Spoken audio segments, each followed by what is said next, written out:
नमस्कार दोस्तों, आपका स्वागत है आपके अपने YouTube channel GK by Sandeep Khasar पे। मैं आपका दोस्त एक और बेहतरीन क्लास लेके आपके साथ में हूं और जो सीरीज स्टार्ट कर रखी है प्रीवियस ईयर क्वेश्चन की, उसी सीरीज के अकॉर्डिंग ये क्लास रहेगी।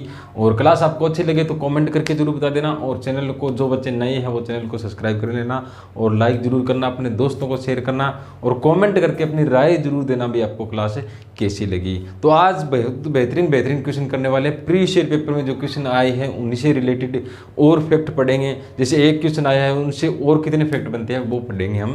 तो क्लास आपको कैसी लगी कमेंट करके जरूर बता देना। तो आज का पहला क्वेश्चन कौन सा रहेगा, बहुत बेहतरीन क्वेश्चन है। हरियाणा का सूचना लोक संबंध और भाषा विभाग एक पत्रिका निकालता है, कौन सी भी? हरियाणा का सूचना यानी हरियाणा सूचना आयोग, हरियाणा का सूचना संबंध, हरियाणा का सूचना संबंध और भाषा विभाग यानी लोक संबंध और भाषा आयोग एक पत्रिका निकालता है। भाई वो पत्रिका कौन सी है, ये क्वेश्चन पूछा गया है। तो अलग अलग पत्रिका आपसे पूछी जा सकती है। जैसे इस क्वेश्चन से रिलेट करेंगे हम, जैसे हरियाणा साहित्य अकादमी की पत्रिका आपसे पूछ ली जाए, हरियाणा जो पंजाबी साहित्य अकादमी उसकी, हरियाणा संस्कृत अकादमी उसकी, या हरियाणा उर्दू अकादमी उसकी पत्रिका आपसे पूछी जा सकती है। तो ये पत्रिका कौन सी रहेगी? हरियाणा का सूचना लोक संबंध भाषा आयोग की पत्रिका कौन सी रहेगी? तो ये रहेगी हरियाणा संवाद भी, हरियाणा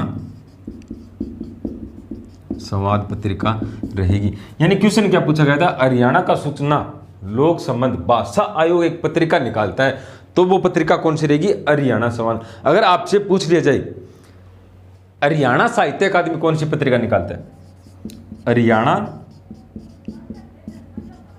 साहित्य अकादमी कौन सी पत्रिका निकालता है, ये क्वेश्चन पूछा जा सकता है और पहले पूछा भी गया बहुत बार। तो कौन सी रहेगी? हरियाणा साहित्य अकादमी पत्रिका तो हरिप्रभा रहेगी। ठीक है, कौन सी पत्रिका रहेगी? हरिगंधा, सॉरी दोस्तों हरिगंधा रहेगी। हरिप्रभा संस्कृत अकादमी की हरिगंधा।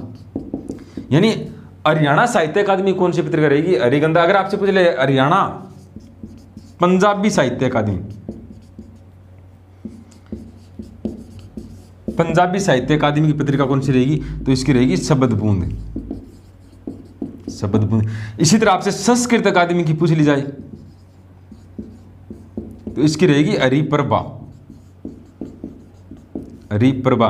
अगर आपसे उर्दू साहित्य अकादमी की पत्रिका पूछी जाए, हरियाणा उर्दू साहित्य अकादमी की पत्रिका पूछी जाए तो कौन सी रहेगी? जमुना तट, जमुना तट रहेगी। क्वेश्चन क्या पूछा गया था? हरियाणा का सूचना लोक संबंध भाषा आयोग कौन सी पत्रिका निकालता है? तो हरियाणा संवाद रहेगी। हरियाणा साहित्य अकादमी कौन सी पत्रिका निकालता है? तो हरिगंधा। हरियाणा पंजाबी साहित्य अकादमी आ जाए तो कौन सी पत्रिका निकालता है? शब्दबूंद। हरियाणा संस्कृत अकादमी आ जाए तो कौन सी पत्रिका निकालता है? हरिप्रभा। और उर्दू साहित्य अकादमी आ जाए तो कौन सी पत्रिका निकालता है? जमुना तट पत्रिका निकालता है। ये क्वेश्चन आपसे अगले एग्जाम में पूछे जा सकते हैं, इनसे रिलेट ये क्वेश्चन रहेंगे। तो इसी तरह अगला क्वेश्चन भी रहेगा। ठीक है, अगर आपसे पूछ ले जाए उर्दू साहित्य अकादमी के अंदर कौन सा पुरस्कार दिया जाता है, तो वो रहेगा आली पुरस्कार। यहां लिख देता हूं आली पुरस्कार। क्यों दिया जाता है? क्योंकि अल्ताफ हुसैन अली थे ना, वो उर्दू के महान कवि थे। उर्दू भाषा के महान कवि कौन थे? अल्ताफ हुसैन अली। उनका संबंध कहां से रहेगा? अल्ताफ हुसैन अली, अल्ताफ हुसैन अली, इनका संबंध रहेगा पानीपत से। बहुत क्वेश्चन पूछे जाते हैं अल्ताफ हुसैन अली से। यानी कौन सा पुरस्कार दिया जाता है उर्दू साहित्य अकादमी के अंदर? आली पुरस्कार। तो किसकी याद में दिया जाता है? अल्ताफ हुसैन अली, जो उर्दू के महान कवि रहेंगे। और इनका संबंध कहां से था? पानीपत। आली की दरगाह पूछी जाती है भाई, आली की दरगाह, तो ये कहां रहेगी? पानीपत में रहेगी। और इनकी रचना पूछ ली जाए तो तिरिया के मजमूम, तिरिया के मजमूम, तिरिया के मजमूम। और कौन सी रहेगी? मिर्जा गालिब इनके गुरु थे। यादगार ए गालिब, यादगार ए गालिब, जो इनके मिर्जा गालिब थे, इनके क्या थे? गुरु थे इनके मिर्जा गालिब। तिरिया के मजमूम इनकी रचना रहेगी। बहुत बार क्वेश्चन पूछा भी गया तिरिया के मजमूम से। और उन्होंने कौन से उर्दू साहित्य के अंदर क्या था? उर्दू भाषा के अंदर पहला जो समाचार पत्र था वो किसने निकाला था? तो अल्ताफ हुसैन अली ने ही निकाला था। आपसे क्वेश्चन पूछा जा सकता है भाई उर्दू साहित्य के अंदर नहीं, उर्दू भाषा के अंदर पहला समाचार पत्र किसने निकाला था? तो अल्ताफ हुसैन हाले ने निकाला था। किसने निकाला था? हरियाणा का सूचना लोक संबंध भाषा आयोग कौन सी पत्रिका निकालता है? तो हरियाणा संवाद रहेगा। हरियाणा साहित्य अकादमी कौन सी पत्रिका निकालता है? तो हरिगंधा रहेगा। हरियाणा पंजाबी साहित्य अकादमी आ जाए तो कौन सी रहेगी? शब्दभूमि। संस्कृत अकादमी आ जाए तो हरिप्रभा, और अगर उर्दू आ जाए तो जमुना तट रहेगी। यानी ये क्वेश्चन पूछे जा सकते हैं। एक बार वीडियो चेक कर लेते हैं, भी शुरू की है अभी कैसी बन रही है, तो वीडियो ठीक बन रही है। तो अब चलते हैं नेक्स्ट क्वेश्चन की ओर। नेक्स्ट क्वेश्चन कौन सा रहेगा हमारा? बहुत बेहतरीन क्वेश्चन आने वाले हैं। अगर आपको अच्छे लगा ना तो कमेंट करके जरूर बता देना। अगला क्वेश्चन है, कुरुक्षेत्र के युद्ध का वर्णन धृतराष्ट्र को किसने सुनाया था? यानी कुरुक्षेत्र के अंदर कौन सा युद्ध हुआ था, ये क्वेश्चन पूछा गया। तो कुरुक्षेत्र के अंदर कौन सा युद्ध हुआ था? कुरुक्षेत्र के अंदर युद्ध हुआ था महाभारत का युद्ध। बहुत क्वेश्चन पूछे जाते हैं, क्योंकि जो हरियाणा की धरती है नहीं है, प्राचीन समय से ही बहुत महाभारत के अंदर हरियाणा को बहुधान्य कहा गया है, यानी अत्यंत समृद्ध भूमि। यानी जो हमारी हरियाणा की भूमि है ना, सबसे अच्छी भूमि है, उपजाऊ भूमि है, अत्यंत समृद्ध भूमि कहा गया महाभारत के अंदर। महाभारत के अंदर क्या कहा गया? अत्यंत समृद्ध भूमि, जिस यानी बहुधान्य कहा गया। अभी बहुधान्य जिसका अर्थ होता है अत्यंत समृद्ध भूमि। यानी महाभारत का युद्ध था ना, इसमें क्वेश्चन आया कुरुक्षेत्र के युद्ध का धृतराष्ट्र को वर्णन किसने सुनाया था? तो संजय ने सुनाया था। भाई संजय क्या थे? जो धृतराष्ट्र थे ना, इसके सारथी और सलाहकार कौन थे? संजय थे। और उन्होंने क्या सुनाया था? महाभारत के युद्ध का वर्णन सुनाया था। क्वेश्चन ये भी पूछा गया था, भी गीता का उपदेश किसने दिया था? श्री कृष्ण ने दिया था। किसको दिया था? अर्जुन को दिया था। लेकिन अर्जुन के सिवा किसने सुना था? तो इसमें आपको संजय और हनुमान के साथ में जा सकते हो, क्योंकि हनुमान थे ना, वो भी कहाँ थे? अर्जुन के रथ के ऊपर थे। इनकी जो ध्वजा थी ना, झंडा था, उसके अंदर कौन थे? जो हनुमान थे। यानी आपसे पूछ लिया जाए गीता का उपदेश अर्जुन के अलावा किसने सुना था? तो संजय और हनुमान ने सुना था। भाई ये क्वेश्चन पूछा गया था, संजय वाला भी। अर्जुन के अलावा किसने सुना था? तो संजय ने सुना था। धृतराष्ट्र को किसने सुना था? संजय ने। महाभारत के युद्ध की बात करें, कहाँ हुआ था? कुरुक्षेत्र के अंदर हुआ था भाई। और कब हुआ था? तो 900 ईसा पूर्व। और किस किस के बीच में हुआ था? तो ये इसे धर्म युद्ध भी कहते हैं। कौरवों और पांडवों के बीच में हुआ था। और किसके लिए हुआ था? ये धर्म युद्ध था। और क्वेश्चन ये पूछा गया किस क्षेत्र के लिए हुआ था? हस्तिनापुर राजधानी के लिए यह युद्ध हुआ था। महाभारत के युद्ध की बात करें तो महाभारत का संकलन किसने किया था? महर्षि वेद व्यास ने। आपसे पूछा जा सकता है किस नदी के किनारे किया था? तो सरस्वती नदी के किनारे। सरस्वती नदी के किनारे किया था। और आपसे पूछ ले जाए जो महाभारत का युद्ध था वो कब शुरू हुआ था और कितने दिन चला था? तो ये शुरू हुआ था भी नरकातारी जो तीर्थ था ना, नरकातारी सरस्वती नदी के किनारे, उस तीर्थ के पास शुरू हुआ था। और इसी जगह अंत हुआ था जब बाण गंगा तीर्थ भी कहते हैं इसे, बाण गंगा। जब भीष्म पितामह की मृत्यु होती है, इच्छा मृत्यु का वरदान था। और बाणगंगा तीर्थ कहाँ रहेगा? कुरुक्षेत्र के अंदर रहेगा। और कितने दिन ये युद्ध चला था? तो 18 दिन चला था भाई, 18 दिन चला था। अगर आपसे गीता का उपदेश अर्जुन को किसने दिया था? श्री कृष्ण ने दिया था। श्री कृष्ण ने दिया था। किस वृक्ष के नीचे? तो वट वृक्ष के नीचे दिया था भाई, वट वृक्ष या बरगद के पेड़ के नीचे।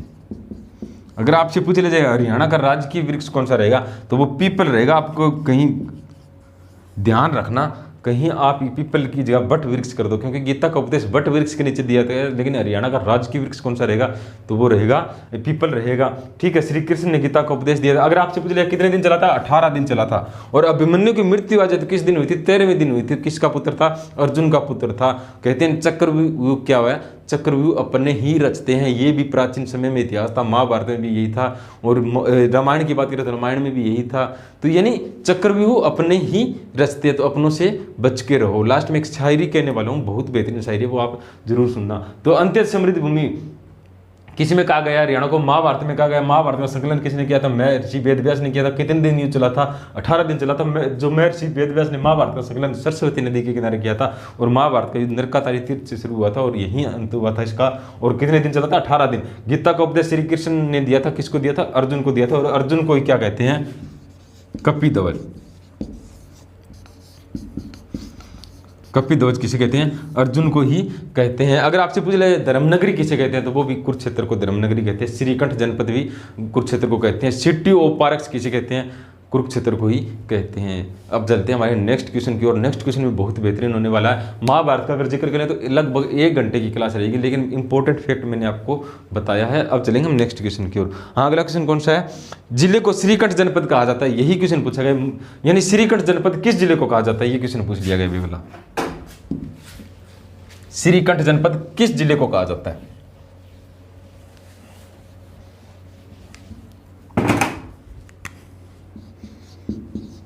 श्रीकंठ जनपद किस जिले को कहा जाता है, ये क्वेश्चन पूछा जाता है। किस जिले को कहा जाता है? कुरुक्षेत्र को कहा जाता है। अभी श्रीकंठ जनपद किस जिले को कहा जाता है? कुरुक्षेत्र को कहा जाता है। और क्या रहेंगे कुरुक्षेत्र का नाम? तो धर्मनगरी। धर्मनगरी किसका नाम रहेगा? कुरुक्षेत्र को। सिटी ऑफ पारक्स, सिटी ऑफ पारक्स, यानी सबसे ज्यादा अगर पर्यटक स्थल आ जाए तो किस जिले के अंदर रहेंगे? कुरुक्षेत्र के अंदर रहेंगे सबसे ज्यादा। लगभग 360 तीर्थ स्थल बताए जाते हैं। कुरुक्षेत्र के अंदर कितने रहेंगे? 360 तीर्थ स्थल रहेंगे, 360 तीर्थ स्थल। अब आते हैं क्वेश्चन के ऊपर। श्रीकंठ जनपद कहाँ का गया है? आपने राजा हर्षवर्धन का जिक्र सुना होगा क्लास के अंदर, बहुत बार आपने पढ़ा भी होगा। जो राजा हर्षवर्धन थे ना, राजा हर्षवर्धन, इनकी राजधानी कौन सी थी? तो थानेसर थी। थानेसर कहाँ रहेगा? कुरुक्षेत्र के अंदर रहेगा। और थानेसर के अंदर इनका एक दरबारी कवि थे, कौन? बाणभट्ट। बाणभट्ट, इसने कौन सी रचना की थी? हरिश्चरित। और हरिश्चरित के अंदर ही क्या कहा गया है? कुरुक्षेत्र को श्रीकंठ जनपद कहा गया भाई, श्रीकंठ जनपद।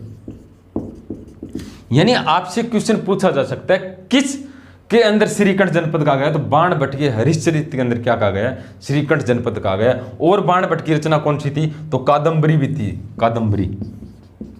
ये क्वेश्चन पूछा जाता है। हरिश्चरित है ना, ये जो राजा हर्षवर्धन, ये खुद भी एक कवि थे। इनकी रचना कौन सी थी? रत्नावली, प्रियदर्शिका। और कौन सी थी? रत्नावली, प्रियदर्शिका और नागानंद।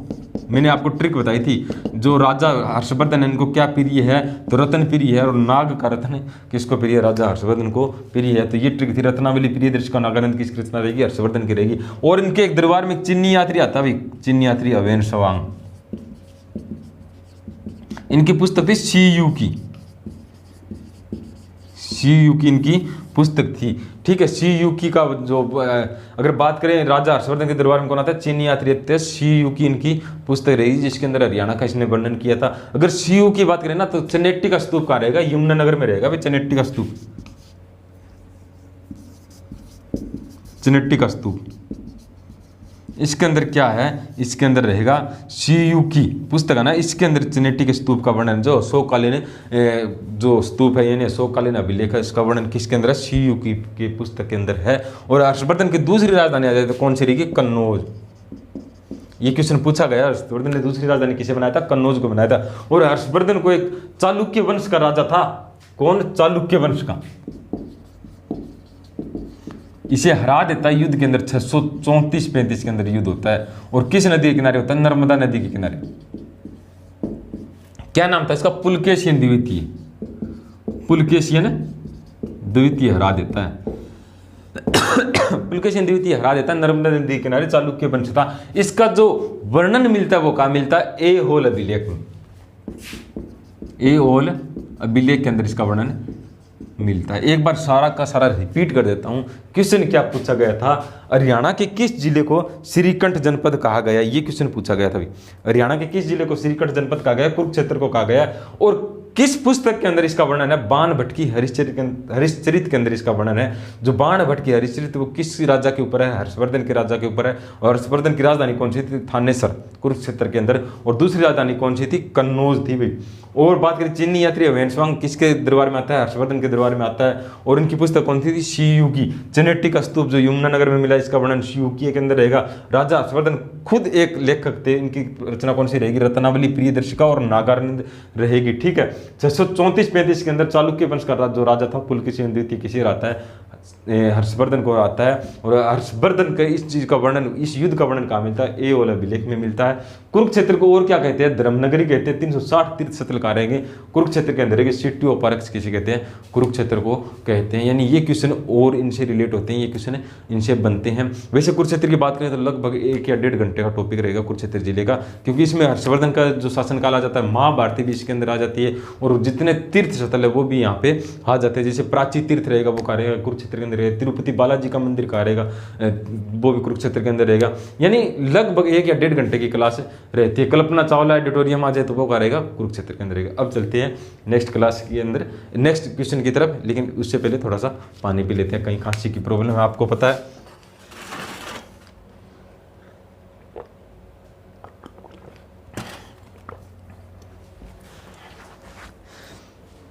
क्वेश्चन आपको कैसे लगते हैं, क्लास आपको कैसे लगती है, कमेंट करके जरूर बता दिया करो। और सब आपसे उम्मीद ये चाहूँगा भी आप सबसे ज़्यादा शेयर भी करोगे। अगला क्वेश्चन कौन सा है? हरियाणा में चुनावों से संबंधित सूचना प्राप्त करने के लिए निम्नलिखित में से कौन सा हेल्पलाइन नंबर दिया गया है? सूचना से जो कौन सी है? हरियाणा में चुनावों से संबंधित सूचना के लिए कौन सा हेल्पलाइन नंबर दिया गया है? ये क्वेश्चन पूछा गया था।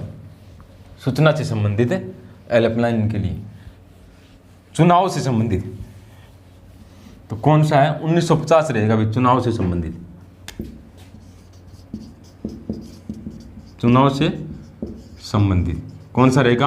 तो 1950 रहेगा। अब आपसे मैं पूछा जाऊंगा, अगर हरियाणा सरकार ने पुलिस हेल्पलाइन नंबर कौन सा रखा है, और भी इमरजेंसी के अंदर जैसे अग्निशमन, कहीं आग लग जाए तो उसके लिए कौन सा हेल्पलाइन नंबर रखा है? करंट में ही ये डाटा आया है, तो आप मेरे को कमेंट करके इसका आंसर जरूर बताओगे। इसी तरह आगे चलते हैं। कुरुक्षेत्र जिले में चीनी मिल किस स्थान पर है? यानी चीनी मिल है अभी कुरुक्षेत्र के अंदर, चीनी मिल कहाँ रहेगा? तो कुरुक्षेत्र के अंदर शाहबाद में रहेगा अभी, शाहबाद में रहेगा। ये चुनाव से संबंधित सूचना के लिए था, 1950 रहेगा। आपको बताना हरियाणा पुलिस का हेल्पलाइन नंबर कौन सा है? तो चीनी मिल का रहेगा शाहबाद, कुरुक्षेत्र के अंदर रहेगा।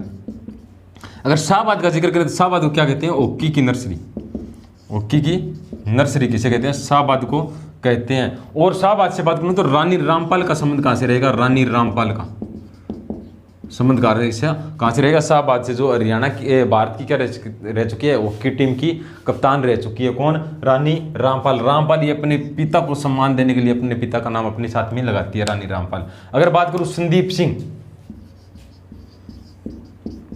संदीप सिंह क्या रहेंगे? हरियाणा के खेल मंत्री भी, इनका संबंध भी कहाँ है? शाहबाद से रहेंगे। ये भी जो भारतीय हॉकी टीम है उनके सदस्य रह चुके हैं। संदीप सिंह की बात करूं, खेल मंत्री रहेंगे। अगर इनका चुनाव क्षेत्र आ जाए ना, वो कौन सा रहेगा?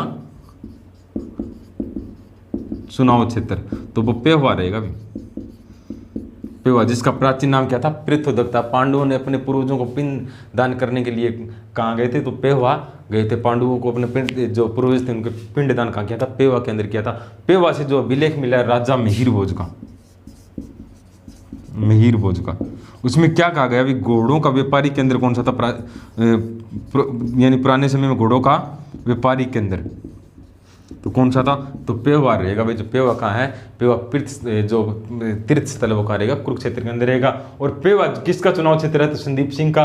और संदीप सिंह का संबंध किस स्थान से है? तो शाहबाद के अंदर क्या है? चीनी मिल। और शाहबाद से किसका संबंध है? रानी रामपाल का रहेगा। शाहबाद का रहेगा कुरुक्षेत्र के अंदर रहेगा। कुरुक्षेत्र से बात करूं तो छिलछिला वन्य जीव उद्यान का रहेगा,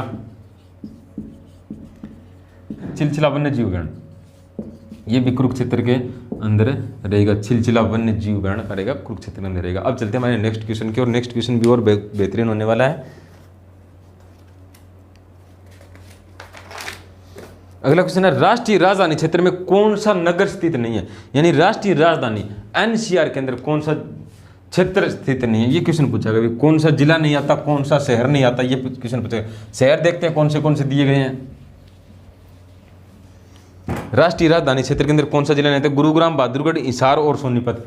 यानी राष्ट्रीय राजधानी क्षेत्र, राजधानी क्षेत्र यानी क्या है? एनसीआर। दिल्ली के आसपास के क्षेत्रों को क्या कहते हैं? एनसीआर कहते हैं, राष्ट्रीय राजधानी क्षेत्र। इसमें कौन सा जिला नहीं आता? तो गुरुग्राम, बहादुरगढ़, हिसार और सोनीपत। तो इसमें हिसार जिला नहीं आता भाई, हिसार जिला किस में नहीं आता? एनसीआर में नहीं आता। अगर कुल बात करें तो कुल भारत के 24 जिले किस में आते हैं? एनसीआर में आते हैं 24 जिले। अगर हरियाणा की बात करूँ तो हरियाणा कितने आते हैं, हरियाणा के 14 जिले आते हैं भाई। और यूपी की बात करें तो 8 जिले आते हैं। अगर मैं बात करूं राजस्थान की तो राजस्थान के 2 जिले आते हैं, अलवर और भरतपुर। हरियाणा की बात करूं तो 14 जिले कौन से आते हैं। एक बार आपको मंडल याद है ना, हरियाणा में 6 मंडल है, तो आपको ये भी याद हो जाएंगे। आपसे मैं कहूँगा अगर रोहतक मंडल में कितने जिले आते हैं सर जी, रोहतक मंडल में 5 आते हैं, रोहतक, झज्जर, सोनीपत, और कौन सा आता है, रोहतक, झज्जर, सोनीपत और भिवानी और चरखी दादरी, यानी 5 के 5 जिले किस में आते हैं, एनसीआर में आते हैं। अगर मैं बात करूं फरीदाबाद मंडल की तो 3 जिले, फरीदाबाद, पलवल और मेवात, ये किस में आते हैं, एनसीआर में आते हैं। फिर मैं बात करूं गुरुग्राम मंडल की तो गुरुग्राम,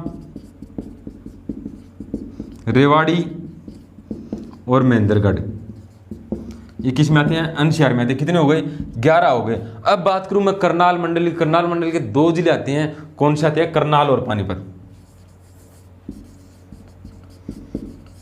करनाल और पानीपत। अब रहेगा एक कौन सा रहेगा, तो हिसार मंडल का जींद जिला ना, वो किस में आता है, एनसीआर में आता है। टोटल कितने हो गए, 14 जिले हो गए।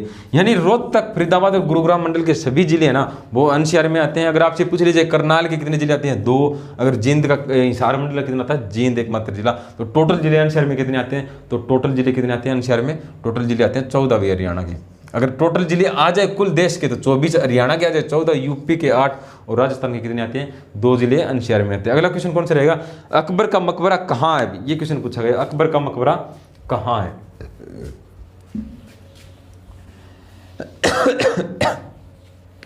अकबर का मकबरा कहाँ रहेगा, ये क्वेश्चन पूछा गया। तो अकबर का मकबरा कहाँ रहेगा, आप कमेंट करके एक बार बताओ। जिस बच्चे ने पढ़ा है अकबर का संबंध की बात करें तो अकबर का संबंध देखो, पानीपत का दूसरा युद्ध किसने लड़ा था, अकबर ने लड़ा था। एक छोटा सा लड़का, और उसके जो सेना का नेतृत्व किसने किया था, बैरम खान ने किया था। अकबर की बात करें तो अकबर ने पानीपत का कौन सा युद्ध लड़ा था, पानीपत का प्रथम युद्ध से एक दूसरा युद्ध। प्रथम युद्ध की बात करें तो किस किस के बीच में हुआ था, बाबर और इब्राहिम लोदी, इब्राहिम लोदी के बीच में हुआ था। कब हुआ था, 1526 के अंदर हुआ था। अगर आ जाए 1556 में दूसरा युद्ध किस किस के बीच में हुआ था, अकबर और एम्मू के बीच में, अकबर और एम्मू के बीच में। जो एम्मू था ना, ये रेवाड़ी का एक नमक व्यापारी था। और हरियाणा की बात करें तो हरियाणा के ये रेवाड़ी से नमक व्यापारी था। लेकिन दिल्ली के अंदर अंतिम हिंदू शासक आ जाए तो वो कौन था, रेवाड़ी था। अपने आप को इसने विक्रमादित्य घोषित किया था। एम्मू था ना, ये पानीपत के दूसरे युद्ध यानी 1556 से पहले 22 लड़ाई कर चुका था, लेकिन एक भी नहीं आ रहा था। लेकिन एम्मू की आंख में तीर लगने के कारण ये हाथी से गिर जाता है। और इसकी खबर है ना, शाह कुली किसको देता है, बैरम खां को देता है। और बैरम खां इसकी हत्या कर देता है। तो जो बाद में शाह कुली का मकबरा आ जाए वो कहाँ रहेगा, नारनौल में। क्योंकि अकबर था ना, ये नारनौल का क्षेत्र शाह कुली को नाम में देता है। और अकबर एक 1556 का युद्ध जीत जाता है। इससे पहले क्वेश्चन पूछा गया था, वह कौन सा हिंदू शासक था जिसने 1556 के अंदर मुगल सेना को हराया था, तो वो कौन सा था, एम्मू था। क्योंकि अकबर था ना, अकबर के पिता हुमायूं था। हुमायूं क्या हो जाती है, 1556 में दीन पना की सीढ़ियों से गिरने से उनकी मौत हो जाती है। और उसके बाद में 14 दिन के लिए, 15 दिन के लिए राजा कौन बनता है, एम्मू बनता है। दिल्ली के ऊपर आक्रमण कर देता है और मुगल सेना को हराता है। उसके बाद में अकबर के साथ इसका युद्ध होता है 5 नवंबर को। तो 1556 के अंदर अकबर और एम्मू के बीच में। अकबर की बात करूँ ना, इसका जो नेतृत्व तो वो किसने किया था, बैरम खान ने किया था भाई, बैरम खान ने किया था। बाद में बैरम खान को ये कहते हैं मक्का मदीना भेज देता, भी आप हज की यात्रा पे जाओ। तो बाद में अकबर का मकबरा पूछा गया, तो अकबर का मकबरा कहाँ रहेगा, इस ऑप्शन देखो, अकबर का मकबरा कहाँ रहेगा, दिल्ली, फतेहपुर सिकरी, सिकंदरा या लाहौर। तो यह इसका रहेगा सिकंदरा,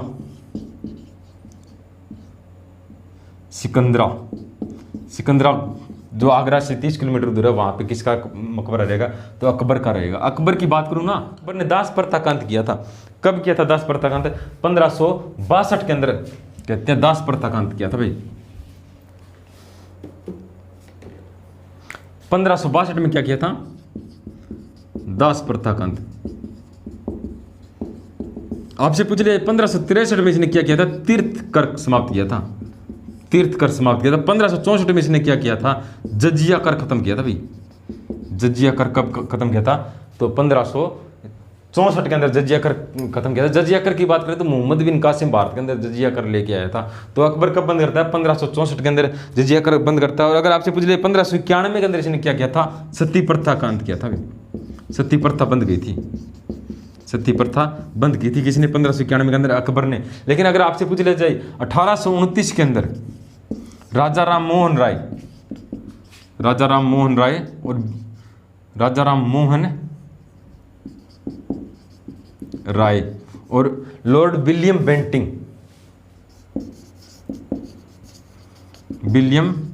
बेंटिंग इन्होंने क्या किया था? सती प्रथा का अंत किया था। राजा राम मोहन राय और विलियम बेंटिंग ने सती प्रथा का अंत किया था। 1591 के अंदर अकबर ने बंद की थी, 1564 में जजिया कर और 1563 के अंदर तीर्थकर और 1562 के अंदर दास प्रथा का अंत किया था। आपसे एक पूछा जाता दास साला प्रथा की, दास साला प्रथा था, ये दास साला प्रथा किसने शुरू की थी? अकबर ने शुरू की थी। इसके जो वित्त मंत्री थे, अर्थ मंत्री टोडरमल, वो क्या करते थे? भू राजस्व कर इकट्ठा करते थे, भू राजस्व कर इकट्ठा करते थे। यानी जो इनके अर्थ मंत्री थे, वित्त मंत्री कौन थे? इनके नवरत्नों में से टोडरमल, राजा टोडरमल इनके नवरत्नों में थे। ये क्या करते थे? 10 साला प्रथा के अकॉर्डिंग भू राजस्व कर हरियाणा के क्षेत्र से इकट्ठा करते थे। क्वेश्चन पूछा गया था भाई जो 10 साला प्रथा के अकॉर्डिंग हरियाणा के अंदर से जो अकबर का वित्त मंत्री था वो कौन था? तो राजा टोडरमल रहेगा। और अकबर ने एक अपना धर्म भी चलाया था, दीन ए इलाही, दीन ए इलाही। आपसे पूछ लिया जाए दीन ए इलाही प्रथम हिंदू कौन सा था? पहला हिंदू कौन सा था जिसने दीन ए इलाही धर्म स्वीकार किया था? तो वो कौन था? बिरबल था भाई। बिरबल ने पहली और अंतिम हिंदू था जिसने दीन ए इलाही धर्म अपनाया था। और किसने शुरू किया था? अकबर ने शुरू किया था। ये पूछा गया था। अकबर का मकबरा कहाँ रहेगा? अकबर का मकबरा रहेगा भी सिकंदराबाद में रहेगा। यानी इसमें ऑप्शन था सिकंदरा, ओनली सिकंदरा ही था। सिकरी का निर्माण किसने किया था? वो भी फतेहपुर सिकरी शहर किसने बसाया था? वो भी अकबर ने बसाया था। गुजरात विजय के बाद में कौन सा शहर बताया था? तो फतेहपुर सिकरी। और अकबर का जन्म पूछ लिया जाए तो वो कहाँ हुआ था? राजा वीरसाल के महल में किसका जन्म हुआ था? अमरकोट के अंदर। तो अकबर का जन्म हुआ था। ये क्वेश्चन अकबर से रहेंगे। अगला क्वेश्चन कौन सा है? और भी बेहतरीन क्वेश्चन रहने वाला है। हरियाणा का प्रथम महिला विश्वविद्यालय किसके नाम पर रखा गया है? तो किसके नाम पर रखा गया है हरियाणा का प्रथम महिला विश्वविद्यालय? कमेंट करके बताओ भी आप इतने। देख लेता हूं वीडियो भी।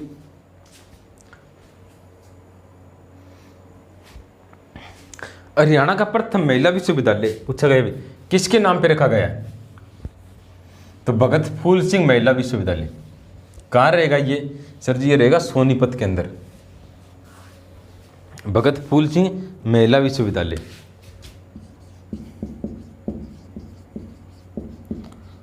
फूल सिंह महिला विश्वविद्यालय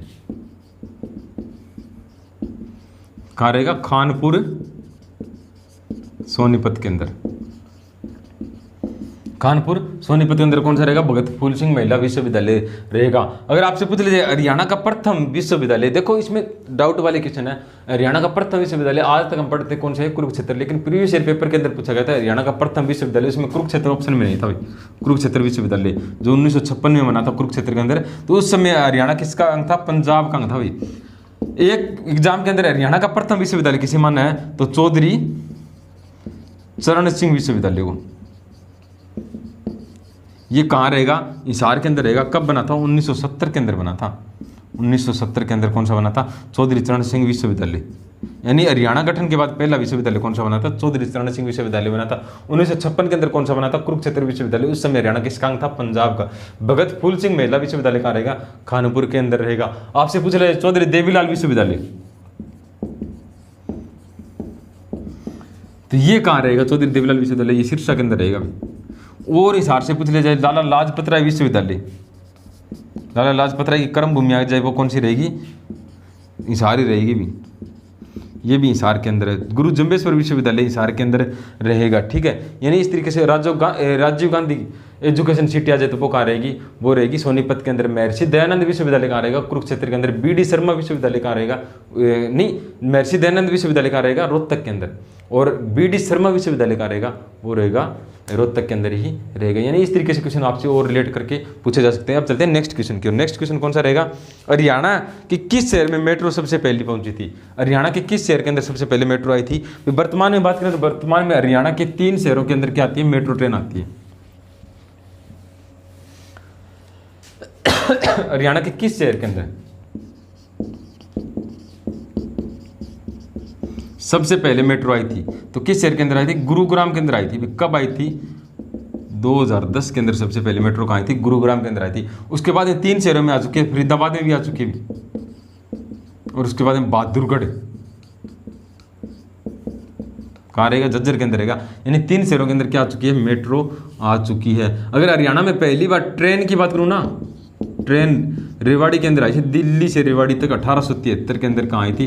दिल्ली से रेवाड़ी तक मेट्रो ट्रेन आई थी। अगर आपसे पूछ रहे जाए यानी रेलवे से, railway garage and wagon workshop कहाँ रहेगी? Railway garage and wagon workshop, railway garage and wagon workshop पूछा भी गया है।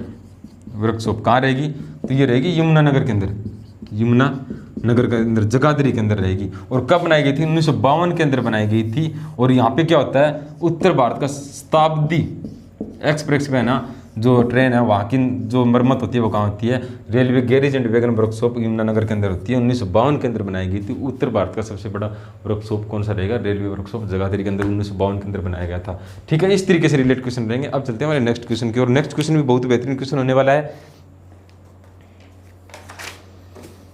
सबसे बड़ा पशुधन फार्म किस नगर में स्थित है? यानी सबसे बड़ा पशुधन फार्म किस नगर में है? ये क्वेश्चन पूछा गया।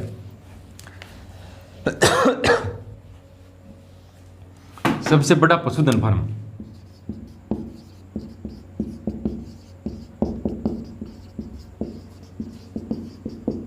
कहाँ रहेगा? तो हिसार के अंदर रहेगा भाई। सबसे बड़ा पशुधन फार्म कहाँ रहेगा? हिसार के अंदर रहेगा। आपसे पूछ रहा जाए सबसे बड़ी ऑटो मार्केट, एशिया की सबसे बड़ी ऑटो मार्केट, ये कहाँ रहेगी? ये भी हिसार के अंदर रहेगी। ऑटो मार्केट कहाँ रहेगी? हिसार के अंदर रहेगी। अगर आपसे पूछ ले जाए भैंस प्रजनन के अंदर, भैंस प्रजनन के अंदर हिसार के अंदर, सूअर प्रजनन के अंदर ये भी कहाँ है? हिसार के अंदर। असव प्रजनन के अंदर ये भी कहाँ है? हिसार में। भेड़ प्रजनन के अंदर ये भी कहाँ है? हिसार के अंदर रहेगा। यानी इस तरीके से क्वेश्चन आपसे पूछे जा सकते हैं। यानी क्वेश्चन कहता है सबसे बड़ा पशुधन फार्म कहाँ रहेगा? हिसार के अंदर रहेगा। और सबसे बड़ी ऑटो मार्केट आ जाए हिसार के। अगर आ जाए एशिया की सबसे बड़ी कपड़ा मार्केट तो वो कहाँ रहेगी? वो रहेगी सोरी मार्केट रोहतक के अंदर। अगर कपड़ा मार्केट आ जाए ना एशिया की सबसे बड़ी कपड़ा मार्केट, सोरी मार्केट रहेगी भी। कहाँ है? रोहतक के अंदर। सोरी मार्केट कहाँ रहेगी? रोहतक के अंदर रहेगी। क्वेश्चन क्या पूछा गया था? सबसे बड़ा पशुधन फार्म कहाँ रहेगा? वो रहेगा हिसार के अंदर। सबसे बड़ी ऑटो मार्केट हिसार के अंदर, भेड़ प्रजनन के अंदर, भैंस प्रजनन के अंदर, सूअर प्रजनन के अंदर, असव प्रजनन के अंदर, ये सब कहाँ रहेंगे? हिसार के अंदर रहेंगे। अब चलते हैं नेक्स्ट क्वेश्चन की ओर। 1857 की क्रांति में हरियाणा के किस जिले का योगदान रहा? तो 1857 की क्रांति की बात करें हरियाणा में कहाँ से शुरू हुई थी? तो अंबाला से शुरू हुई थी। 1857 की क्रांति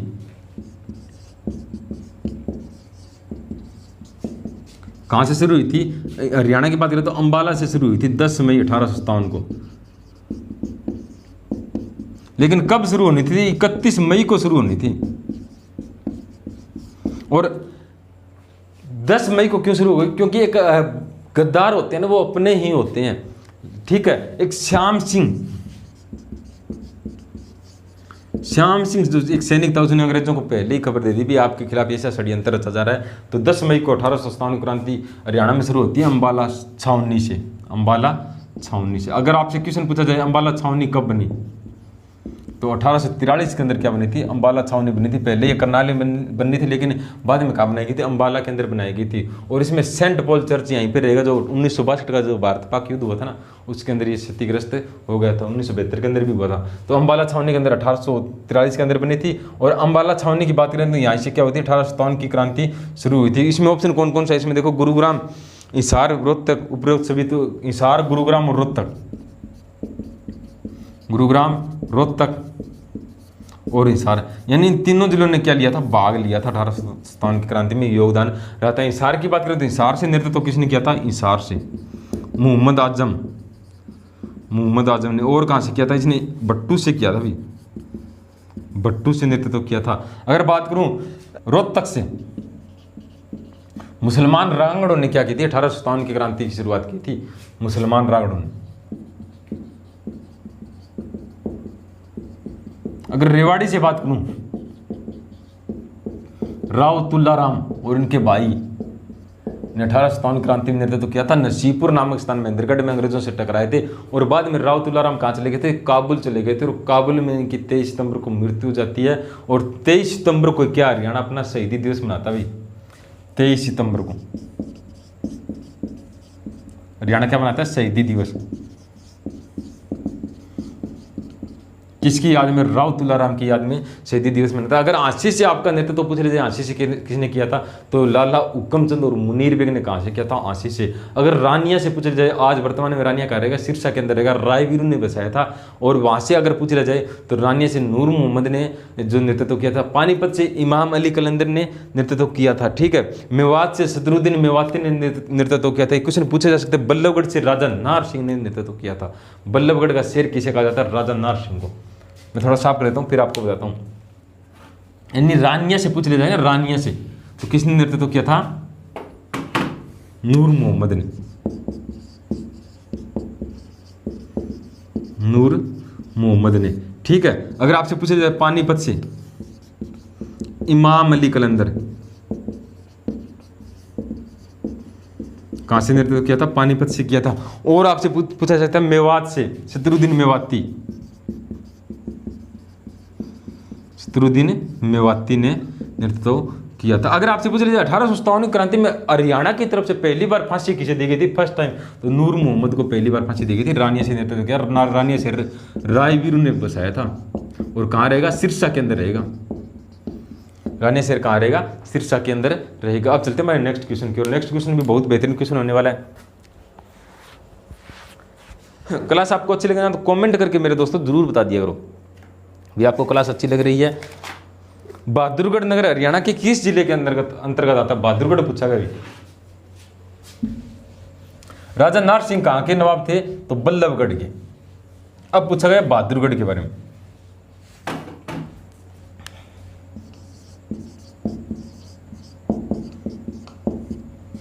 बहादुरगढ़ के बारे में, बहादुरगढ़ कहां रहेगा? झज्जर के अंदर रहेगा। और हरियाणा का प्रवेश द्वार आ जाए किसे कहते हैं? बहादुरगढ़ को। हरियाणा का प्रवेश द्वार किसे कहते हैं? बहादुरगढ़ को कहते हैं। बहादुरगढ़ की बात करें प्राचीन नाम क्या रहेगा? सराफाबाद। सराफाबाद सबसे ज्यादा मशहूर किया बहादुरगढ़ के सैनिटरी उद्योग। सैनिटरी उद्योग कहां का प्रसिद्ध है? तो बहादुरगढ़ का रहेगा। सैनिटरी उद्योग कहां का प्रसिद्ध रहेगा? बहादुरगढ़ का रहेगा। बहादुरगढ़ कहां रहेगा?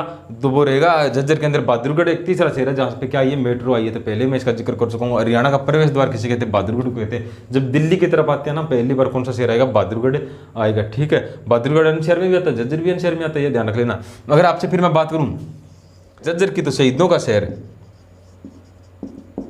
शहीदों का शहर किसे कहते हैं? झज्जर को कहते हैं। अगर आज शहीदों का गांव कौन सा रहेगा? तिगांव फरीदाबाद में रहेगा। वीरभूमि कैसे कहते हैं? रेवाड़ी को कहते हैं, ठीक है। आप चलते हैं हमारे नेक्स्ट क्वेश्चन की। नेक्स्ट क्वेश्चन कौन सा है? निम्न में से किसने पटौदी रियासत में प्रजामंडल आंदोलन का नेतृत्व किया था? पटौदी रियासत के अंदर प्रजामंडल का नेतृत्व किसने किया था? ये क्वेश्चन पूछा गया था। पटौदी रियासत कहाँ रहेगी? तो गुरुग्राम के अंदर रहेगी। नवाब मंसूर अली खां पटौदी, इनका संबंध कहाँ से था? पटौदी रियासत से। रियासत कहाँ रहेगी? गुरुग्राम के अंदर।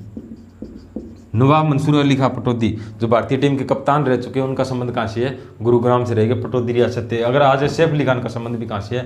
तो पटौदी रियासत से। इनका प्रजामंडल आंदोलन था, उसका नेतृत्व किसने किया था? तो बाबू दयाल ने किया था भाई। बाबू दयाल ने किया था। इनका संबंध आ जाए तो इनका संबंध था रेवाड़ी से। और 1952 के अंदर क्या होते हैं? पटौदी से। पटौदी थे ना, यहाँ से विधायक चुने जाते हैं। पटौदी से विधायक चुने जाते हैं क्योंकि उस समय पंजाब का हिस्सा था हरियाणा। तो पटौदी रियासत कहाँ थी? पंजाब के अंदर थी। पटौदी रियासत गुरुग्राम के अंदर है। उस समय क्या था? हरियाणा पंजाब का हिस्सा था। तो पटौदी रियासत के विधायक कौन बने थे 1952 के अंदर? तो बाबू दयाल बने थे। इन्होंने क्या किया था? प्रजामंडल आंदोलन था, प्रजामंडल। इसका नेतृत्व किसने किया था? तो बाबू दयाल ने किया था, ठीक है। अब चलते हैं हमारे नेक्स्ट क्वेश्चन की और। नेक्स्ट क्वेश्चन बहुत ही बेहतरीन रहने वाला है। अगला क्वेश्चन हमारा कौन सा रहने वाला है? अगर अगला क्वेश्चन हमारा हरियाणा की प्रमुख नदियां कौन सी है? तो प्रमुख नदी यमुना, गंगा, गंगा सतलुज, यमुना, यमुना घाघरा। हरियाणा की प्रमुख नदी कौन सी रहेगी? तो प्रमुख नदी यमुना और गंगा नहीं, घग्गर से, सॉरी दोस्तों, यमुना और घग्गर क्या रहेगी, हरियाणा की प्रमुख नदी रहेगी। यमुना की बात करूं तो यमुना यमुनोत्री नामक स्थान से निकलती है भाई। यमुनोत्री, एक बार क्वेश्चन ये पूछ लेता है, हर की दुम से कौन सी नदी निकलती है, हर की दुम से, तो कौन सी नदी निकलती है, यमुना नदी निकलती है। हरियाणा की बात करूं तो ताजेवाला नामक स्थान से, कहाँ रहेगा, यमुनानगर में,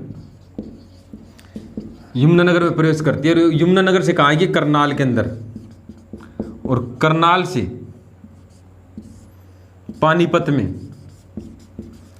पानीपत से सोनीपत में, सोनीपत में दिल्ली क्रॉस करने के बाद फरीदाबाद में, फरीदाबाद से पलवल, और पलवल के असनपुर नामक स्थान से कहाँ चली जाती है, यूपी के अंदर चली जाती है। यूपी के अंदर कौन सी नदी, यमुना नदी। अगर आप बात आ जाए हरियाणा के पूर्व में कौन सी नदी बहती है, तो यमुना नदी बहती है भाई। पूर्व के अंदर कौन सी नदी बहती है, यमुना। और उत्तर प्रदेश के साथ कितने किलोमीटर की सीमा साझा करती है, तो 320 किलोमीटर की।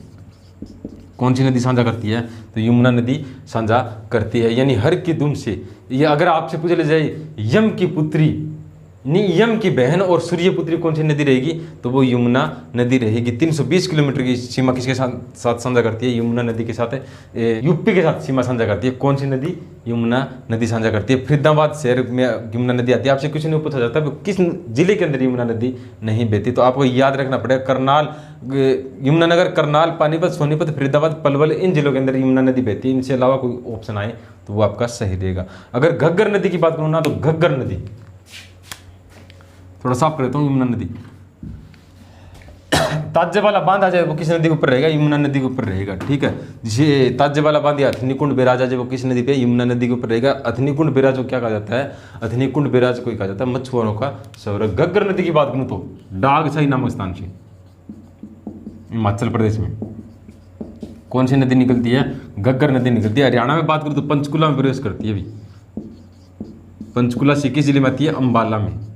अंबाला से कुरुक्षेत्र में नहीं आती, पंजाब में चले जाते हैं, फिर आती है कैथल के अंदर, कैथल से फिर पंजाब में चली जाती है, जींद के अंदर नहीं आती, फिर एक आती है फतेहाबाद के टोहाना नामक स्थान से। और फतेहाबाद के बाद में सिरसा, सिरसा से ओट्टू नामक स्थान से, यानी ओट्टू झील का रहेगी सिरसा के अंदर, वहां से ये कहाँ चली जाती है, ये हनुमानगढ़, हनुमानगढ़ राजस्थान के अंदर चली जाती है। और घग्गर नदी की बात है, घग्गर नदी को पाकिस्तान के अंदर क्या कहते हैं, अकरा नदी कहते हैं।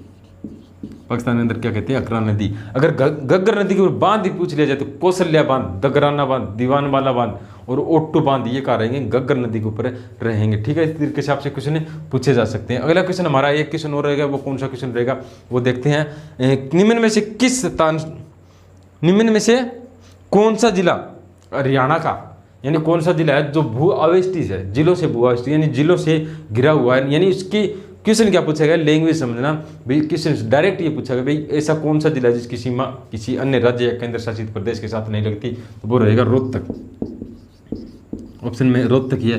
रोहतक और चरखी दादरी ऐसे दो जिले हैं जिसकी सीमा किसी भी राज्य या केंद्र शासित प्रदेश के साथ नहीं लगती। आपसे पूछ ले जाए सबसे ज़्यादा किस जिले की सीमा लगती है, यानी अन्य जिलों से, तो जींद की लगती है भी। जींद की अन्य जिलों से सबसे ज़्यादा सीमा लगती है। अगर पूछ ले जाए कम, तो पंचकुला और सिरसा ऐसे दो जिले हैं जिसकी सीमा एक के जिलों के साथ लगती है। अगर आपसे पूछ ले जाए एक ऐसा कौन सा जिला है जिसकी सीमा 3 राज्यों के साथ लगती है, तो वो कौन सा रहेगा, यमुनानगर एक ऐसा जिला है जिसकी सीमा 3 राज्यों के साथ लगती है। उत्तर प्रदेश, ठीक है, उत्तर प्रदेश, हिमाचल प्रदेश और उत्तराखंड, इन 3 राज्यों के साथ किसकी सीमा लगती है, यमुनानगर की सीमा लगती है। आपको क्लास कैसी लगी मेरे प्यारे दोस्तों, कमेंट करके जरूर बता देना। तो मैं उम्मीद करता हूँ आप कमेंट करके जरूर बताओगे।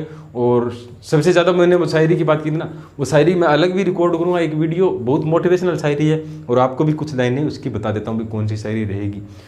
तू खुद ढूंढ अपनी खूबियाँ, तू खुद ढूंढ अपनी खूबियाँ, कमियां निकालने के लिए लोग है ना। अगर चलना ही है तो 2 कदम आगे चल, पीछे खींचने के लिए लोग है ना। तो ये हमारी पंक्तियां रहेगी। मैं जल्दी इसके ऊपर वीडियो बनाने वाला हूँ। तो बहुत अच्छी पोएम रहेगी, बहुत अच्छी शायरी रहेगी। जिस शायर ने भी लिखी है ना, बहुत बेहतरीन शायरी लिखे, मैं उसको सल्यूट करना चाहूँगा। तो इसके ऊपर वीडियो भी बनाऊँगा। तो वीडियो आपको कैसी लगी आज की क्लास कमेंट करके मेरे प्यारे दोस्तों जरूर बता देना। ज़्यादा से ज़्यादा शेयर करना, उम्मीद करूँगा शेयर भी करोगे। तो मिलते हैं नेक्स्ट क्लास के अंदर, बहुत ही बेहतरीन क्लास रहने वाली नेक्स्ट भी। तो इस आप सभी को शुभकामनाएं, बहुत बहुत ऑल द बेस्ट आने वाले एग्ज़ाम के लिए। तो आप खुश रहो अपने परिवार में, अपने दोस्तों के साथ, तो पढ़ते रहो, जॉब की तैयारी करते रहो, जल्दी आपको जॉब मिले। तो आज की क्लास कैसी लगी बता देना। जय हिंद, जय भारत।